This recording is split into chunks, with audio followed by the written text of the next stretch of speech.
지금 집값이 앞으로 떨어질 것 같냐 저한테 물어보세요. 무슨 집을 살 생각을 해요. 그런데도 사람들은 그걸 믿고 또 열광하는 거예요. 안녕하세요. 한정훈의 부동산 부자공입니다. 시장도 그렇고 지금 아주 전국이 좀 어수선한 가운데 지금 이제 선택의 순간이 슬슬 다가오는 것 같아요. 집을 가지고 있던 사람들은 과연 팔아야 될지, 집을 사야 될지, 이 도대체 파는 게 맞는 건지, 사는 게 맞는 건지, 뭐 지금 유튜브나 매체들 보면은 지금 뭐 폭락한다는 얘기도 상당히 많잖아요, 지금. 자, 그럼 과연 그게 어떻게 될까? 어떤 식으로 될까? 우리 선택의 순간이 지금 오고 있습니다. 자, 고장난 시기의 재등장. 자, 이 물 만난 폭락농자들이 지금 뭘 조성하냐면 공포심을 조장합니다. 지금 집값 폭락한다, 지금. 그러니까 뭐 팔아야 된다. 다 팔아라. 다주택자들. 막 이런 식으로 지금 막 조장을 하고, 그리고 또 가만히 들어보면은 상당히 또 얘기가 논리적이야. 뭐가 세계 경제가 안 좋고, 그러다 보니까 우리 경제도 지금 또 위기가 올 수 있고, 그런 데서 부동산이 오를 수 있냐, 이런 논리잖아요. 그러니까 상당히 그럴듯해요. 그런데 이 폭락설, 이 부동산 폭락설은 제가 언제부터 본격적으로 들었냐면요. 2013년도부터 들었어요. 2013년도에 어떤 얘기를 많이 했냐면 2015년도에 폭락 온다. 근데 2015년 되니까 멀쩡하네. 시장이 오히려 또 더 올랐어. 그랬더니 또 2017년도 온다고 또 막 떠들더라고요. 2017년도 오히려 또 가격만 많이 올랐어요.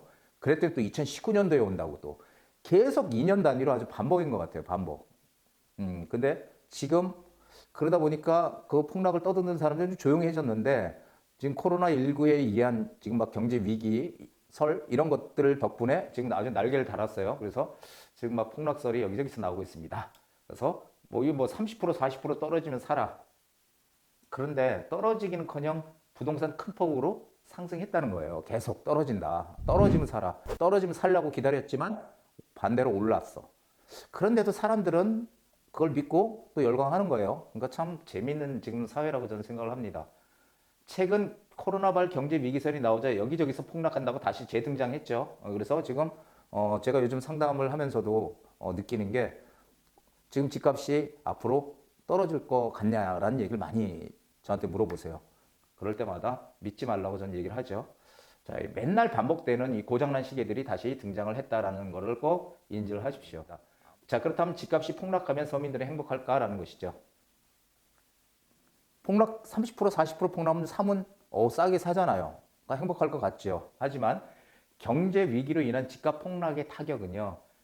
어디부터 가장 먼저 오냐면 서민층부터 가장 먼저 옵니다. 그 다음이 중산층이고요. 그 다음이 상류층이에요. 상류층은 타격을 받아도 상당히 작게 받습니다. 오히려 서민층에서 크게 받는다는 거 이걸 알아야 돼요. 부자는 소비를 줄이면 되지만 이 서민들은 생활고에 시달려요. 생활고 자체가 아주 그냥 안 돼, 생활이. 왜 그러냐고요? 보세요. 코로나19가 지금 막 생기면서 처음에 괜찮을 줄 알았더니 이게 지금 경제에 타격을 주잖아요. 소비 안 돼. 밖에 나가지 보니까 소비가 안 되죠. 그리고 생산도 잘 안 되죠.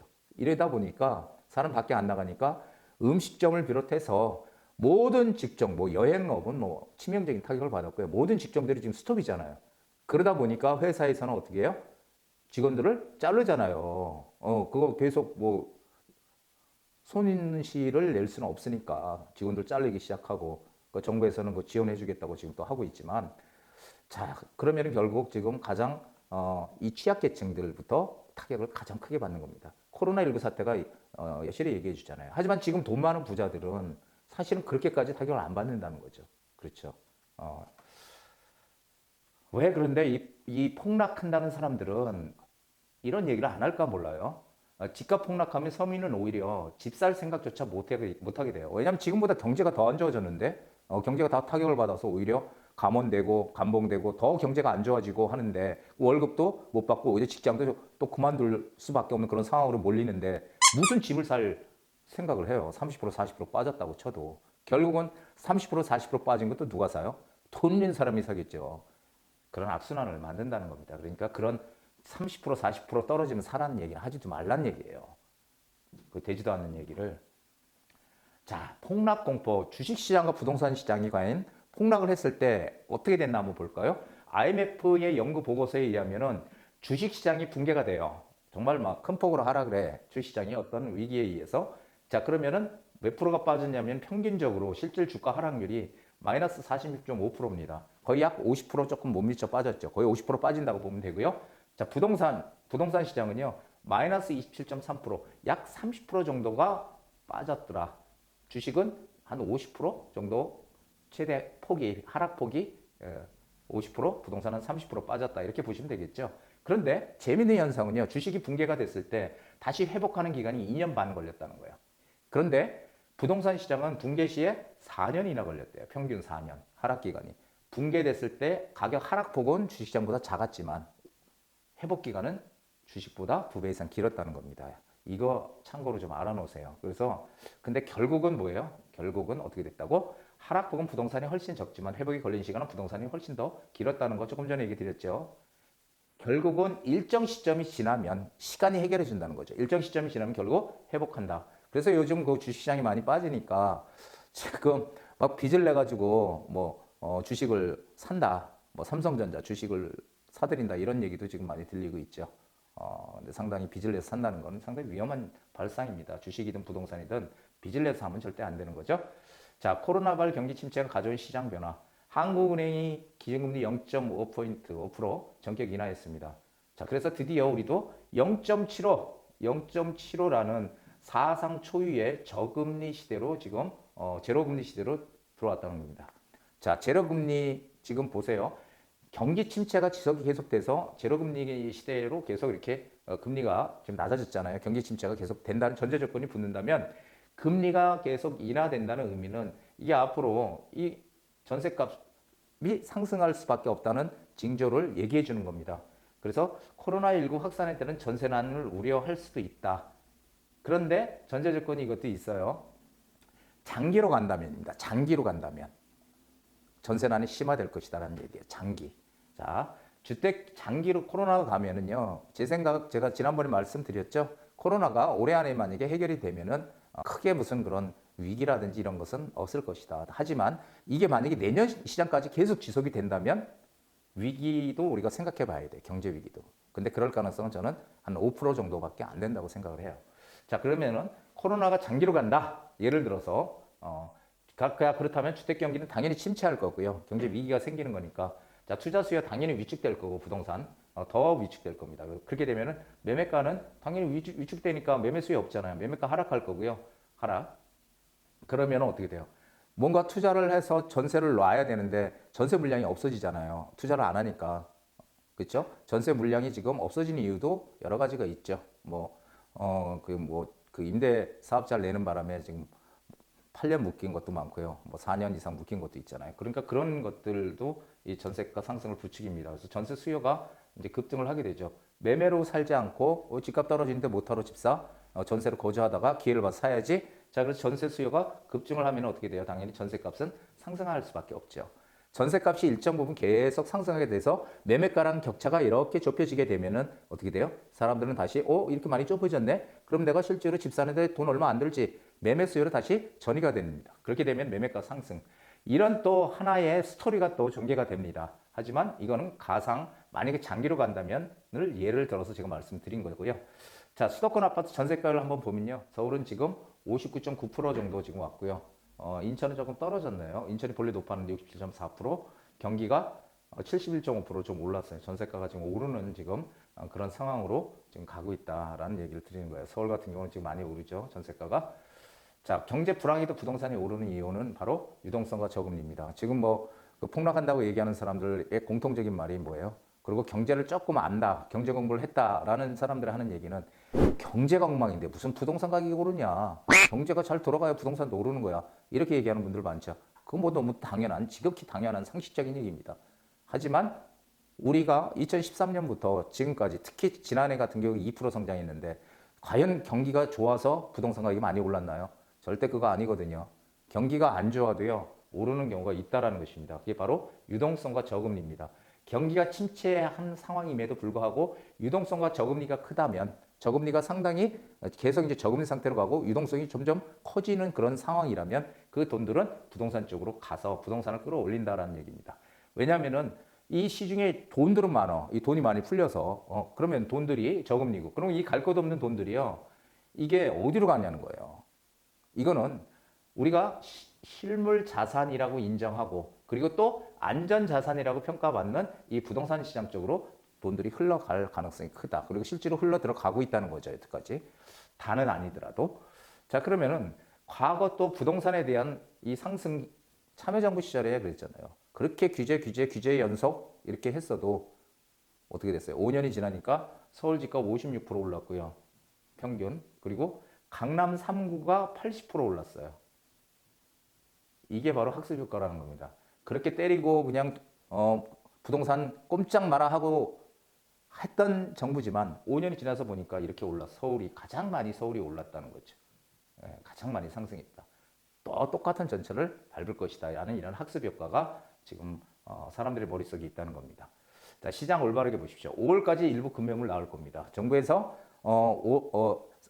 그 6월 달까지 10년 이상 장기 보유했던 것들은 뭐 양도세 중과 대상에서 빼주고 세금 안 내게 하는 건 아닙니다.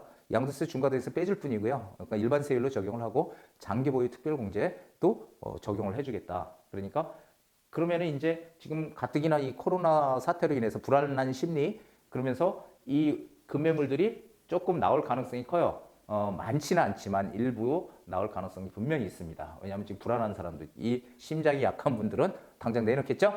자, 그래서 코로나 이후 경기 침체로 코로나가 끝나더라도 지금 전 세계 경제는 상당히 지금 안 좋습니다. 그래서 그 경제를 다시 끌어올리기 위한 규제 완화 시대로 다시 돌아설 것이다.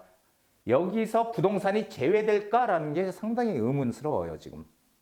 부동산이 경제에 미친 영향이 큰데 비중이 상당히 크거든요. 근데 거기서 부동산을 빼놓고 이 투기꾼들이 설치는 시장이니까 부동산은 제외시키고 이 완화 규칙을 쓰겠다 할 수 있겠죠. 예. 반대로 같이 포함할 수도 있을 거예요. 하지만 안 할 가능성이 훨씬 크죠. 안 할 가능성이.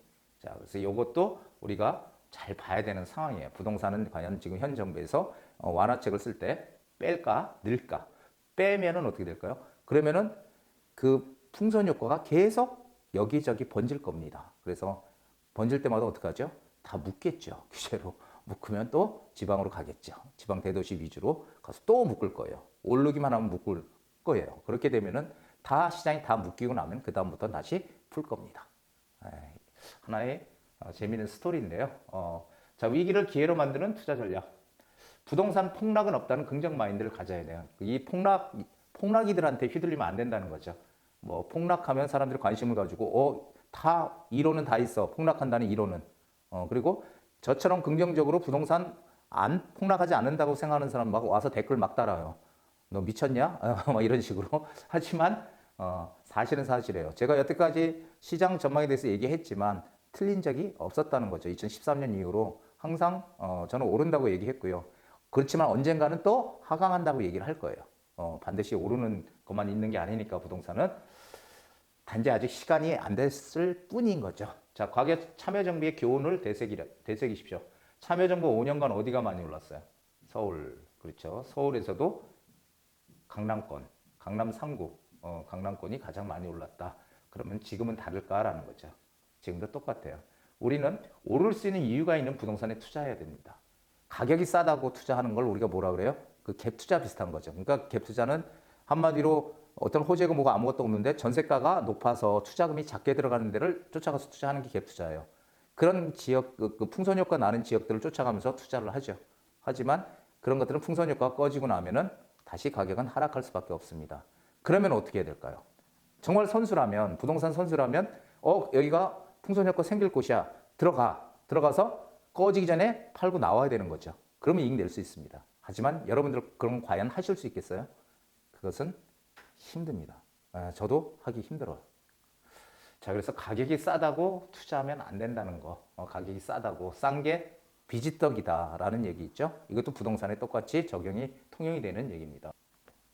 그리고 제가 부동산 28년 하면서 정말 제가 잘 만들어냈다라고 생각하는 이 말입니다. 호재의 크기가 이익의 크기다. 이게 무슨 얘기예요?